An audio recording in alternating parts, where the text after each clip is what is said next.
नहीं, बड़ा इंटरेस्टिंग सवाल है। Thank you very much for आपने ये जो सवाल पूछा है कि स्पीकर के दायरा इख्तियार में क्या कुछ आता है और स्पीकर का हुकूमत से क्या ताल्लुक़ है।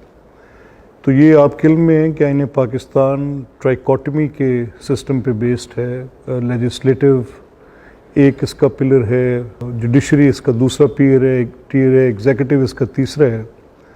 तो हुकूमत का बुनियादी तौर पे हुकूमत एक इंडिपेंडेंट ऑर्गन होता है और स्पीकर क्योंकि असेंबली को हेड करते हैं और ये उसकी लेजिस्लेटिव ब्रांच जो ट्राइकोटमी के 3 पिलर्स हैं, उसकी जो लेजिस्लेटिव ब्रांच है इसको स्पीकर हेड करते हैं।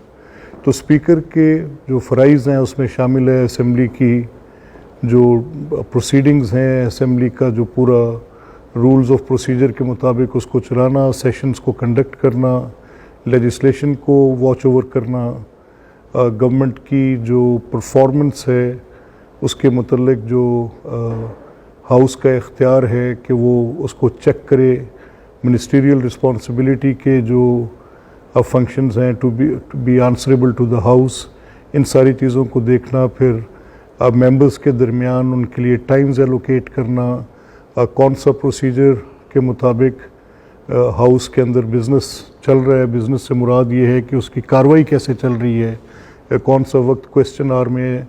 ये मैं फॉर ब्रेविटी ऑफ थिंग्स बता दूं कि इसके कोई बड़े इंपॉर्टेंट टूल्स होते हैं। क्वेश्चन आवर होता है, उसको रेगुलेट करना, फिर उसमें क्वेश्चन आवर में मेंबर्स नॉर्मली अपने अपने हल्का के और या पूरे पंजाब से मुतल्लिक मुख्तलिफ महकमों के मुतल्लिक, जैसे एजुकेशन है, महकमा तालीम है, तो उसके मुतल्लिक अगर कोई सवाल हो, कहीं पर कोई कमी हो किसी चीज़ की, या कहीं पर किसी चीज़ का तकाजा करना हो, या कोई पॉलिसी पूछनी हो, तो मेंबर्स फिर वो सवाल करते हैं। उन सवालों को रेगुलेट करना, उसमें से कितने ज़िमनी सवालात हो सकते हैं, फिर उसको डिस्पोज ऑफ करना या उसको मुतल्लिका कमेटीज़ के पास भेजना। इसी तरह फिर जो कॉलिंग अटेंशन नोटिसेज हैं, तवज्जो दिलाओ नोटिस जिनको कहेंगे हम, जिसका कि हुकूमत की तवज्जो इस तरफ मबजूल कराना, मेंबर्स भी ये करते हैं। स्पीकर इन सारी चीज़ों को रेगुलेट करते हैं, लेजिस्लेशन को रेगुलेट करते हैं कि कानून साजी क्या होगी। इसमें दोनों तरफ से प्राइवेट मेंबर्स की भी होती है, मेंबर ख़ुद से भी ला सकते हैं, और गवर्नमेंट की भी लेजिस्लेशन होती है।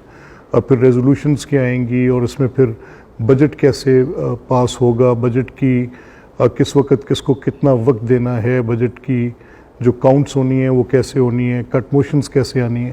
तो ये पूरा एक सिलसिला है जो रूल्स ऑफ प्रोसीजर के अंदर दिया हुआ है। तो स्पीकर का फ़राइज़ में ये शामिल है कि स्पीकर उन सब को वॉच ओवर करते हैं, उसको रेगुलेट करते हैं, और स्पीकर फिर उस पूरे प्रोसीजर के मुताबिक हाउस को चलाते हैं। जहाँ तक ये ताल्लुक़ है कि हुकूमत से क्या ताल्लुक़ है स्पीकर का, तो स्पीकर क्योंकि एक separate organ of the government के सरबराह होते हैं, इसलिए डायरेक्टली उनका बिल वास्ता या बिला वास्ता हुकूमत के साथ ऐसे ताल्लुक़ कोई नहीं होता। लेकिन वो ये ओहदा एक आइनी ओहदा है, इसमें उनको कस्टोडियन ऑफ द हाउस कहा जाता है। इसमें normally once he takes the oath, जब वो हल्फ ले लेते हैं तो फिर उनको नॉन पार्टीजन एक्ट करना पड़ता है, और जो हाउस की कार्रवाई है इसके अंदर नॉन पार्टीजन एक्ट करना पड़ता है। स्पीकर के ऊपर काफ़ी कदगन होती है, वो नॉन पार्टीजन होने ज़रूरी हैं। स्पीकर के लिए साइड्स लेना ज़रूरी नहीं है, जस्ट और फेयर मैनर में कंडक्ट करना ज़रूरी है। स्पीकर के लिए इम्पॉर्टेंट होता है कि बेशक जो बिज़नेस है वो मेजॉरिटी के साथ ही होता है, लेकिन माइनॉरिटी को भी उनकी पूरी बात सुननी पड़ती है। So it's a very common saying that majority has their way and minority has their say. Speaker has to ensure that.